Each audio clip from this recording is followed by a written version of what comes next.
आदाब, सत श्री अकाल दोस्तों। स्वागत है आप सबका मेरे YouTube चैनल स्वप्निल जंक्शन पर और मैं आशा करता हूं कि आप सभी स्वस्थ और सुरक्षित होंगे। दोस्तों, हमारा देश इस समय कोरोना महामारी की दूसरी लहर से जूझ रहा है और ये लहर लगातार देश में विनाशकारी होती जा रही है। लगातार अपना प्रकोप, अपना दायरा बढ़ाती जा रही है। लेकिन इस बीच कई मोर्चों पर एक साथ लड़ने के अलावा भी एक ऐसी खबर हम सब के सामने आई है जो कि बहुत ज्यादा डिस्टर्बिंग है और अंतर्राष्ट्रीय जगत में भारत की छवि को नुकसान भी पहुंचाती है। इस समाचार का, इस सूचना का, इस खबर का आना बेहद दुर्भाग्यपूर्ण है। मैं आपको विस्तार से इस पूरी खबर के बारे में बताऊंगा, लेकिन उससे पहले आपको इस वीडियो के बनाने का लक्ष्य, इसके पीछे का उद्देश्य बताना चाहूंगा। दोस्तों, वैसे तो आप जानते हैं कि आज 4 राज्यों और केंद्र शासित प्रदेशों के चुनाव में, जो वहां पर विधानसभा चुनाव हुए हैं, उसके परिणाम घोषित हुए हैं। मैं चाहता तो उस पर भी वीडियो बनाता, लेकिन मेरा ऐसा मानना है कि इस वीडियो को बनाने का लक्ष्य दरअसल कुछ और है। और यहां पर उद्देश्य यह है कि हमारे देश में जो लोग शक्तिशाली होते हैं या जिनके पास संवैधानिक पद होता है या फिर धन संपदा के आधार पर वो अपने रसूख के दम पर किसी भी चीज को हथियाना चाहते हैं या किसी भी चीज को समय से पहले या उस पंक्ति को तोड़कर पहले पाना चाहते हैं, ये उन लोगों को पर्दाफाश करता है। हालांकि इस खबर में हर बार की तरह उन लोगों के नाम तो नहीं है, लेकिन फिर भी इशारा जो है वो बहुत ही स्पष्ट है।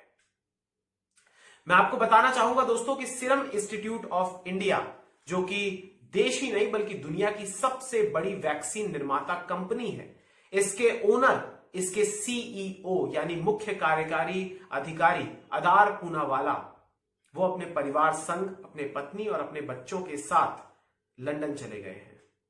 हालांकि सामान्य तौर पर यह कोई ऐसी विशेष घटना नहीं है, लेकिन इस समय वक्त के तकाजे को देखते हुए, इस समय की परिस्थितियों को देखते हुए और साथ ही साथ उनके एक साक्षात्कार में किए गए खुलासे को देखते हुए यह बहुत बड़ी खबर है।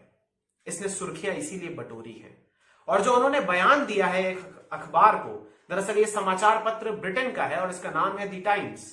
और यहां पर उन्होंने एक इंटरव्यू दिया और वहां पर उन्होंने कुछ ऐसी बातें कही हैं जो कि वाकई में चौंकाने वाली है और इसने देश में हलचल भी पैदा करी है।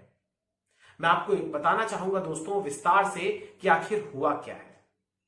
दरअसल दोस्तों, सीरम इंस्टीट्यूट ऑफ इंडिया के CEO Adar Poonawalla, serum institute के बारे में थोड़ा सा आपको मैं बताना चाहूंगा कि ये वही कंपनी है जो कि देश में उस वैक्सीन का निर्माण कर रही है जिसे सबसे पहले डीसीजीआई के द्वारा मंजूरी मिली थी कि उसका आपातकाल इस्तेमाल किया जाए।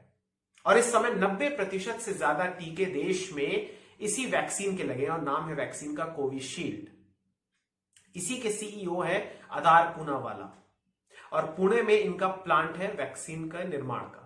अब यहां पर आप ये जानिए दोस्तों कि दरअसल द टाइम्स नाम के इस अंग्रेजी अखबार को जो इंटरव्यू दिया, उसमें उन्होंने ये कहा कि हमारे देश के कुछ बेहद शक्तिशाली लोग ऐसे हैं जिनमें मुख्यमंत्री, कई राज्यों के मुख्यमंत्री हैं, इसमें इंडस्ट्रियलिस्ट शामिल हैं, कई सारे ऐसे उद्योग घराने के बड़े बड़े प्रमुख इसमें शामिल हैं और इसमें शामिल है वो सारे शक्तिशाली लोग, अन्य लोग जिनके पास देश में रसूख है। वो लगातार अदार पूनावाला को फोन कॉल्स के माध्यम से धमका रहे हैं और कुछ आक्रामक लहजे में बात कर रहे हैं और साथ ही साथ उग्रता पूर्वक उनसे व्यवहार कर रहे हैं।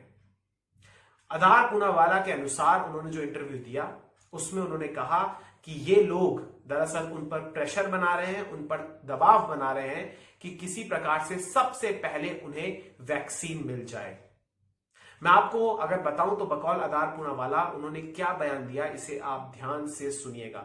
तो अदार पूनावाला ने समाचार पत्र से कहा कि मैं लंदन में तय समय से अधिक रुक रहा हूं क्योंकि मैं उस स्थिति में वापस नहीं जाना चाहता। सब कुछ मेरे कंधों पर पड़ गया है, लेकिन मैं इसे अकेले नहीं कर सकता हूं। मैं ऐसी स्थिति में नहीं रहना चाहता जहां आप सिर्फ अपना काम करने की कोशिश कर रहे हो और सिर्फ इसलिए कि आप हर किसी की जरूरत को पूरा नहीं कर सकते, आप अंदाजा नहीं लगा सकते कि बदले में वो क्या करेंगे। उन्होंने आगे कहा कि लोगों की उम्मीद और उग्रता का स्तर वास्तव में अभूतपूर्व है, ये बहुत अधिक है। सभी को लगता है कि उन्हें टीका लगना चाहिए, वो समझ नहीं सकते कि यह उनसे पहले किसी और को क्यों मिलना चाहिए। तो ये उन्होंने कहा, और साथ ही साथ उनसे जब ये पूछा गया कि आखिर वो कौन लोग हैं जिन्होंने आपको धमकाया है, तो इस पर उन्होंने एक और चौंकाने वाला बयान दिया। उन्होंने कहा कि अगर मैं इन तमाम लोगों का नाम ले लूंगा, इनके नामों का खुलासा कर दूंगा, तो शायद मेरा सर भी कलम कर दिया जाए। ये बेहद एक प्रकार से चौंकाने वाला बयान है, और उनके साथ अगर ऐसा हुआ है तो वाकई में कितनी दुर्भाग्यपूर्ण है ये। और मैं आपको एक बात और बताना चाहूंगा दोस्तों, इस पूरे के पूरे इंटरव्यू में आगे क्या हुआ वो भी आपको बताऊंगा, लेकिन एक चीज मैं आपको बताना चाहूंगा कि आदार पूनावाला के जीवन को या उनकी जान को संकट था, और कई सारे ऐसे खुफिया इनपुट्स भी मिले थे, जिसके बाद पिछले कुछ दिनों पहले ही जो केंद्र सरकार है यानी केंद्रीय गृह मंत्रालय ने दरअसल आदार पूनावाला को वाई श्रेणी की सुरक्षा भी मुहैया कराई थी, जिसके तहत उन्हें सीआरपीएफ की सुरक्षा मिलनी थी, और 11 जवान उनकी सुरक्षा में देश भर में जहां पर भी वो जाना चाहें हर जगह उन्हें तैनाती उन तमाम 11 जवानों की मिलेगी, और उन्हें सुरक्षा के घेरे में रखा जाएगा। वाई श्रेणी की ये मिली थी, लेकिन इसके बावजूद वो चले गए, और कारण उन्होंने ये दिया कि कई सारे ऐसे शक्तिशाली लोग हैं जो कि उन्हें लगातार परेशान कर रहे हैं, लगातार दबाव बना रहे हैं। साथ ही साथ दोस्तों ये भी मैं आपको बताना चाहूंगा कि ये तमाम लोग तत्काल वैक्सीन की आपूर्ति उन्हें हो जाए इसकी मांग कर रहे हैं। सबसे बड़ी बात, आप ये बात जानते हैं कि इस समय आपूर्ति के अनुरूप या मांग के अनुरूप आपूर्ति नहीं हो पा रही है वैक्सीन की। बहुत ज्यादा दबाव है दोनों ही कंपनीज पर, और सीरम पर इसलिए भी ज्यादा है क्योंकि ये सबसे ज्यादा मैन्युफैक्चर कर रही है और सबसे बड़ी दवा निर्माता कंपनी है, और इसका जो टीका है वो सबसे ज्यादा देश में लगा भी हुआ है, और इसकी प्रोडक्शन कैपेसिटी भी ज्यादा है। इसलिए तमाम लोग चाहते हैं कि इसी का टीका लगे हम लोगों को, तमाम राज्यों के, यानी प्रायोरिटी के लिहाज से मैं बता रहा हूं। वैसे भारत बायोटेक की और इसकी सीरम की वैक्सीन में कोई ज्यादा अंतर नहीं है, सिर्फ कैपेसिटी का है, सिर्फ एक प्रकार से उत्पादन की क्षमता का है कि सीरम चूंकि दुनिया का सबसे बड़ा मैन्युफैक्चरिंग प्लांट है, उत्पादन की क्षमता उसकी ज्यादा है, इसलिए सभी का पहला रुझान इस वैक्सीन की तरफ जाता है। साथ ही साथ दोस्तों मैं आपको यह भी बताना चाहूंगा कि उन्होंने इस पूरे के पूरे इंटरव्यू के बाद जो विवाद उत्पन्न हुआ देश के भीतर, उसके बाद उन्होंने कल रात एक ट्वीट भी किया जिसमें उन्होंने कहा कि ब्रिटेन में मैंने अपने शेयर धारकों यानी स्टेक होल्डर्स और तमाम जो कंपनी के साझेदार हैं, अन्य जो पार्टनर्स हैं, उनके साथ एक उत्कृष्ट बैठक की, और बैठक काफी शानदार रही, जहां पर वैक्सीन के अन्य प्लांट्स को यानी कंपनी के अन्य प्लांट्स को स्थापित करने की दिशा में भी उन्होंने संकेत दिया। यानी अब सोचिए आप कि देश में सीरम के अन्य प्लांट्स नहीं लगाए जाएंगे, बल्कि कई ऐसे उन्होंने संकेत दिए कि हो सकता है वो ब्रिटेन में इस प्लांट की स्थापना करें। ये कितना दुर्भाग्यपूर्ण है कि देश के एक बहुत ही होनहार उद्योगपति वो हमारे देश में अपने प्लांट्स का विस्तार ना करने की बजाय ब्रिटेन जैसे देशों में संभावनाएं तलाश रहे हैं। कारण क्योंकि हमारे देश में कई ऐसे लोग हैं जो उन्हें धमका रहे हैं। कितना दुर्भाग्यपूर्ण है ये। साथ ही साथ दोस्तों मैं आपको बताना चाहूंगा कि इस पूरे के पूरे ट्वीट से उनकी व्यावसायिक योजना का भी एक प्रकार से हमें खाका दिखता है कि वो देश के बाहर अपने प्लांट को स्थापित करना चाहते हैं। साथ ही साथ दोस्तों अगर मैं आपसे बात करूं एक और इसके पहलू के बारे में, तो दरअसल मुनाफाखोरी के आरोप पर उनसे जब इस समाचार पत्र में जब ये इंटरव्यू दे रहे थे, तो जो इंटरव्यूई था उन्होंने जब सवाल पूछा मुनाफाखोरी को लेकर, तो उन्होंने जवाब दिया कि दरअसल इसे पूरी तरीके से खारिज कर दिया इस आरोप को, और उन्होंने कहा कि कोविशील्ड दुनिया की सबसे सस्ती वैक्सीन है और वो प्रतीक्षा करेंगे कि इतिहास उनके साथ न्याय करे। मैं आपको बताना चाहूंगा दोस्तों इसी समाचार पत्र के अनुसार कि दरअसल $80 अमेरिकन डॉलर्स की सहायता से कंपनी ने अपने वार्षिक उत्पादन क्षमता को 1.5 बिलियन से बढ़ाकर 2.5 बिलियन खुराकों तक किया है वार्षिक आधार पर। साथ ही साथ 68 देशों को सीरम इंस्टीट्यूट ऑफ इंडिया इस वैक्सीन का निर्यात भी कर रहा है। तो कहीं ना कहीं चूंकि देश में ये अप्रत्याशित था और बकौल इनके भी इन्होंने कहा कि ईश्वर भी इसका पूर्वानुमान नहीं लगा सकते थे कि देश में दूसरी लहर भी आ सकती है। इसलिए उन पर अब बहुत ज्यादा दबाव बनाया जा रहा है कि उन्हें सबसे जल्दी और बहुत शीघ्र तमाम लोगों को वैक्सीन दें। हालांकि इनके अनुसार की जो वैक्सीन लेना चाहते हैं वो ये बात नहीं समझ रहे हैं कि आखिर उन्हें ही क्यों पहले दी जाए और उनसे भी ज्यादा जरूरत किसी और पर्सन को भी हो सकती है।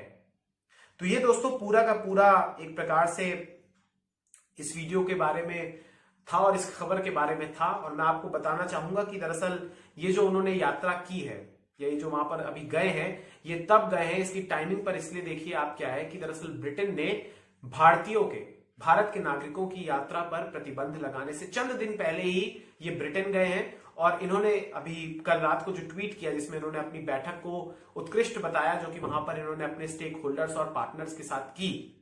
साथ ही साथ उन्होंने उस मीटिंग में या उस ट्वीट में यह भी कहा कि वो जल्द ही भारत लौटेंगे, यानी इशारा उन्होंने दिया है कि वो भारत जल्द ही वापसी करेंगे और फिर देश में कोविशील्ड का जो उत्पादन हो रहा है उसकी समीक्षा करेंगे और वो उसके लिए बहुत ज्यादा उत्साहित हैं, उत्सुक है। तो बहरहाल उन्होंने संकेत तो दिए कि वो भारत लौटेंगे, लेकिन कहीं ना कहीं ये दुर्भाग्यपूर्ण है कि उन्हें धमकाया जा रहा है और उन्हें कहा जा रहा है कि आप हमें वैक्सीन दीजिए। ये बहुत दुर्भाग्यपूर्ण है। इस पर यहां पर सवाल यह भी उठता है कि आखिर उन्होंने क्या केंद्र सरकार को इस बारे में सूचित किया या पुलिस को सूचित किया। जिस राज्य में वो रहते हैं महाराष्ट्र में, महाराष्ट्र के मुख्यमंत्री से उन्होंने बात की इस बारे में कि उन्हें कोई धमका रहा है। और यहां पर शिकायत मेरी आधार पूनावाला साहब से यह भी है कि क्यों नहीं उन्होंने इन तमाम लोगों के नामों की घोषणा की, क्यों नहीं इन तमाम लोग जो उनको धमका रहे हैं उनके नामों को उजागर किया। अगर वो उजागर करते तो शायद ऐसे लोगों का चेहरा सामने आ जाता। बहरहाल उम्मीद तो यही है कि वो जल्द ही लौटे, क्योंकि वो हेड हैं, वो ओनर हैं और उनका जाना एक प्रकार से एक सही संकेत नहीं देता है। बहुत बहुत शुक्रिया दोस्तों। इस खबर को यहीं पर अब मैं समाप्त करता हूं और इस वीडियो को भी समाप्त करता हूं। इस वीडियो को अधिक से अधिक शेयर कीजिएगा, लाइक कर दीजिएगा, चैनल को सब्सक्राइब कर दीजिएगा और बेल के आइकन को जरूर दबा दीजिएगा ताकि जब भी अपनी कोई भी वीडियो डालूं आप तक उसका नोटिफिकेशन फौरी तौर पर पहुंच जाए। बहुत बहुत शुक्रिया, अपना बहुत ख्याल रखिए, घर पर रहिए, बहुत जरूरी हो तभी बाहर जाइए और डबल मास्क लगाकर जाइएगा। अपने हाथों को नियमित रूप से धोते रहिए, फिजिकल डिस्टेंसिंग का पालन करते रहिए, अपना बहुत ख्याल रखिए और वैक्सीन जरूर लगवाइए जैसे ही आपको इस बारे में सूचना मिले कि अब आप वैक्सीन लगवा सकते हैं। बहुत बहुत धन्यवाद। जय हिंद, जय भारत, वंदे मातरम, इंकलाब जिंदाबाद, सत्यमेव जयते। नमस्कार।